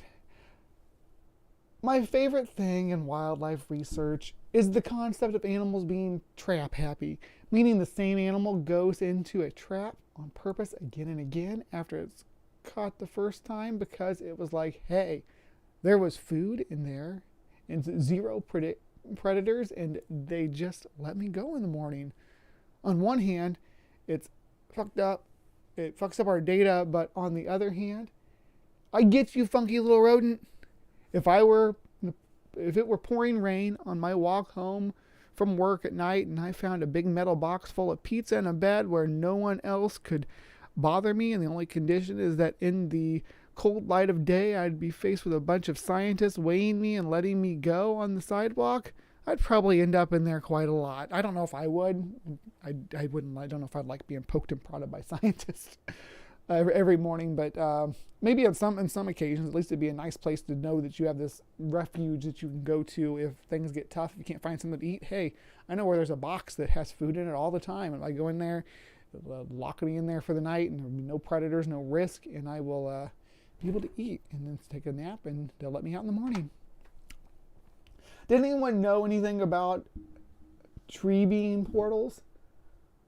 I hugged a 2,000-year-old cypress tree, and this incredible light appeared, 100% authentic, unedited, and I need to see anything, and I've never seen anything like it. I am hoping to learn more about what it is, what its relationship is to the incredible ancient tree. So this is the result of light refraction and long exposure time. Long exposure time does some crazy stuff with light, because the light, although your eye doesn't see every spectrum of it, the light actually gets fractaled in our lower atmosphere due to atmospheric contamination, and disperses, in this case, the blue light out from the rest of the light waves, and gives us this nice little anomaly on the picture. So, yeah. All right. Nigerian grad student uses magnets to prove gay marriage is wrong. An award-winning student at the University of Lagos is claiming that he has disproved gay marriage through science, and he used the power of magnets to do so. His groundbreaking work is backed by the university. Imlaha says his experiment shows that the north and south poles of magnets are attracted to each other, but same poles repel each other.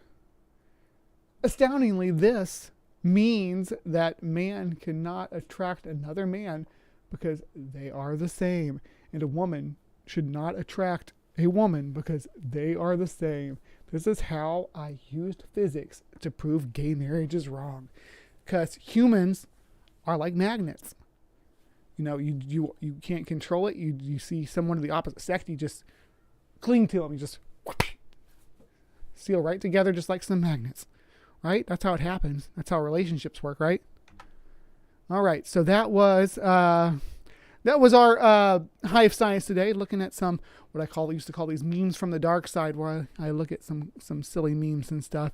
But thank you so much for joining me in the Hive today. I really appreciate all the friendly faces and friends that are out there. And I hope that you all would keep returning to the Hive. We had a pretty good turnout today, so really happy with the way things are going. And please, everybody, remember to be kind and take care. And I will be seeing you next weekend. Thank you.